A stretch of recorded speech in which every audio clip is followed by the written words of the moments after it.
हम ना अपनी माँ को कॉल करती है और कहती है कि देख लीजिए कि इस औरत ने इस घर में क्या तमाशा लगाया हुआ है।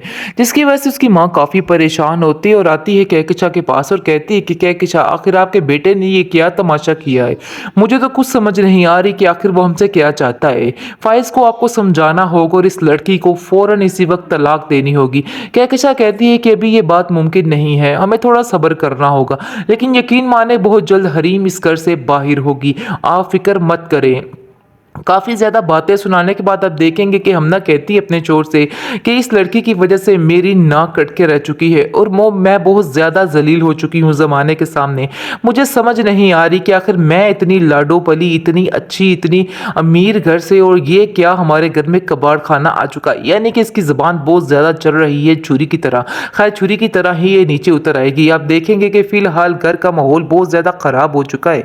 हर कोई एक दूसरे को काटने को दौड़ा है। कहकशा तो हर वक्त ऐसे हरीम को आंखें ही दिखाती रहती है। हरीम बेचारी बहुत परेशान, बहुत रोती रहती है और कहती है कि आखिर मेरा क्या कसूर है। हम ना आप लोगों मुझे एक्सेप्ट क्यों नहीं कर लेते हैं, आप लोगों को मुझे एक्सेप्ट करना ही होगा। आगे से हमना कहती है कि ये तो तुम्हारी सोच है, ऐसा तो कभी भी नहीं हो सकता है। हम तुम्हें इस घर में नहीं रहने देंगे, बस समझो कि तुम इधर चंद रोज की मेहमान ही हो। फाइज तुम्हें खुद अपने हाथों से लेके जाएगा और यहाँ से ले जाएगा। यानी कि हमें तुम्हें अब छोड़ना ही होगा। जिसको सुनकर आप देखेंगे कि हमना अपने शोर से कहती है कि बस मैंने तुम्हें कह दिया है कि जितनी जल्दी हो सके इस लड़की को यहाँ से फारिग करो। मैं इस लड़की के साथ यहाँ पे नहीं रह सकती मजीद। मैं बहुत तंग आ चुकी हूँ और बहुत ज़्यादा मुश्किल है इस लड़की के साथ गुजारा करना। मैं आप लोगों को पहले ही बता दूं कि ये लड़की मुझे बहुत ज़्यादा इस घर में यानी कि तकलीफ़ देती है। कहकशा कहती है कि तुम क्यों परेशान हो रही हो, ना सब कुछ ठीक हो जाएगा, बस तुम्हें थोड़ा सब्र रखना होगा। आखिर तुम क्यों परेशान हो रही हो, सब कुछ ठीक हो जाएगा। फाइज खुद एक दिन इसको इस घर से निकालेगा, तुम फिक्र मत करो। हम हालात ही ऐसे पैदा कर देंगे कि ये सारा कुछ मामला खुद ही वो हैंडल कर लेगा। खैर आप देखेंगे कि अब ये दोनों जो है मिलजुल कर ऐसे प्लान करेंगे कि इस हरीम को इस घर से निकालने की प्लानिंग करते रहेंगे और पता नहीं क्या क्या उसके लिए करते रहेंगे। लेकिन हरीम बेचारी खुदा पर भरोसा किए वहां पर खामोशी से रहती रहेगी और इन लोगों के जुल्म सितम को बर्दाश्त करती रहेगी, क्योंकि उसको कोई और ऑप्शन नहीं नजर आ रहा है कि आखिर उसकी बीमार माँ का क्या बनेगा कि अगर वो घर छोड़ के चली गई। इसलिए उसे हर चीज़ को बर्दाश्त करना पड़ रहा है और फाइज के सामने वो हाथ जोड़ती और कहती है कि मुझे इस घर में रहने की मोहलत दे दीजिए। मेरी माँ बहुत ज़्यादा बीमार है और इसको इस चीज़ की खबर भी नहीं है कि मेरे हालात क्या हैं। मैं चाहती ही नहीं हूँ कि कोई भी बात खुले, इसलिए बेहतर यही है कि उन तक ऐसी कोई बात ना पहुँचे जिससे उनकी दिल आज़ारी हो, क्योंकि वो इस बात को कभी भी बर्दाश्त नहीं कर पाएंगी। जिसको सुनकर फाइज कहता है कि तुम फिक्र क्यों कर रही हो, ऐसा कुछ भी नहीं है, सब कुछ ठीक हो जाएगा, देख लेना मैं सब कुछ ठीक कर लूँगा। तुम्हें परेशान होने की कोई भी ज़रूरत नहीं है, बस तुम्हें थोड़ा सब्र करना होगा, इंशाल्लाह सब कुछ ठीक हो जाएगा। मैं अपनी माँ को जानता हूँ, वो बस गुस्से की थोड़ी तेज़ हैं, लेकिन चंद ही लम्हे लगेंगे वो ठीक हो जाएंगी। तुम्हें उनकी वजह से टेंशन लेने की कोई भी ज़रूरत नहीं है। अरीम तो जानती है कि ये लोग ठीक होने वाली नहीं है, क्योंकि ये जो लोग हैं इनको खुमारी चढ़ी हुई है पैसे की, तो ये खुमारी इतनी जल्दी उतरने वाली नहीं है। ये खुमारी सिर्फ और सिर्फ एंड वाली एपिसोड में ही जाके उतरेंगी। फिलहाल यही तमाशा चलता रहेगा और ये सब लोग प्लानिंग करते रहेंगे हरीम को इस घर से निकालने की और फाइज के दिल में इस लड़की के लिए नफरत डालने की। लेकिन नफरत तो फिलहाल नहीं होने वाली, वो उसको समझाता ही रहेगा और उसकी हमेशा ढारस ही बनता रहेगा और कहेगा कि तुम्हें फिक्र करने की कोई ज़रूरत नहीं, मैं तुम्हारे साथ हूँ, मैं तुम्हारा साथ दूंगा, चाहे इस घर में कोई और तुम्हारा साथ दे या ना दे, लेकिन तुम अपने आप को कभी भी अकेला मत समझना, तुम मुझे हमेशा अपने साथ ही पाओगी। ये बात हरीम के लिए बहुत खुशी की बाइस है। हम ना अपनी माँ को कॉल करती है और कहती है कि देख लीजिए कि इस औरत ने इस घर में क्या तमाशा लगाया हुआ है।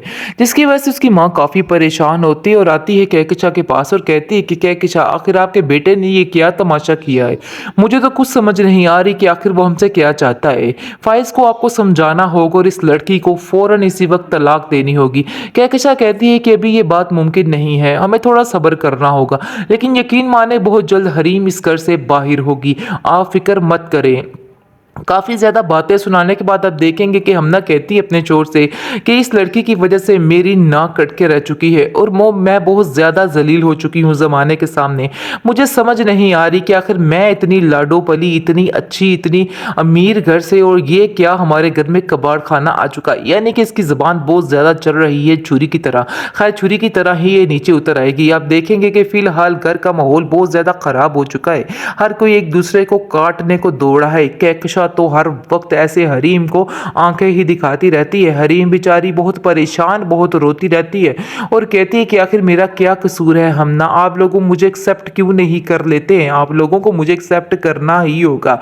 आगे से हमना कहती है कि ये तो तुम्हारी सोच है, ऐसा तो कभी भी नहीं हो सकता है, हम तुम्हें इस घर में नहीं रहने देंगे, बस समझो कि तुम इधर चंद रोज की मेहमान ही हो। फाइज तुम्हें खुद अपने हाथों से लेके जाएगा और यहाँ से ले जाएगा, यानी कि हमें तुम्हें अब छोड़ना ही होगा। जिसको सुनकर आप देखेंगे कि हमना अपने शोहर से कहती है कि बस मैंने तुम्हें कह दिया है कि जितनी जल्दी हो सके इस लड़की को यहाँ से फारिग करो।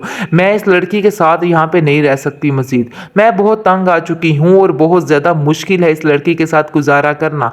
मैं आप लोगों को पहले ही बता दूं कि ये लड़की मुझे बहुत ज़्यादा इस घर में यानी कि तकलीफ़ देती है। कहकशा कहती है कि तुम क्यों परेशान हो रही हो, हमना सब कुछ ठीक हो जाएगा, बस तुम्हें थोड़ा सब्र रखना होगा। आखिर तुम क्यों परेशान हो रही हो, सब कुछ ठीक हो जाएगा।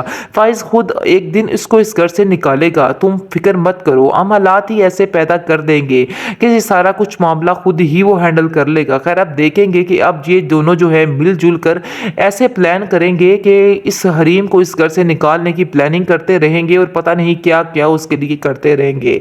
लेकिन हरीम बेचारी खुदा पर भरोसा किए वहां पर खामोशी से रहती रहेगी और इन लोगों के जुल्म सितम को बर्दाश्त करती रहेगी, क्योंकि उसको कोई और ऑप्शन नहीं नजर आ रहा है कि आखिर उसकी बीमार माँ का क्या बनेगा कि अगर वो घर छोड़ के चली गई। इसलिए उसे हर चीज़ को बर्दाश्त करना पड़ रहा है और फाइज के सामने वो हाथ जोड़ती और कहती है कि मुझे इस घर में रहने की मोहलत दे दीजिए, मेरी माँ बहुत ज़्यादा बीमार है और इसको इस चीज़ की खबर भी नहीं है कि मेरे हालात क्या हैं। मैं चाहती ही नहीं हूँ कि कोई भी बात खुले, इसलिए बेहतर यही है कि उन तक ऐसी कोई बात ना पहुँचे जिससे उनकी दिल आज़ारी हो, क्योंकि वो इस बात को कभी भी बर्दाश्त नहीं कर पाएंगी।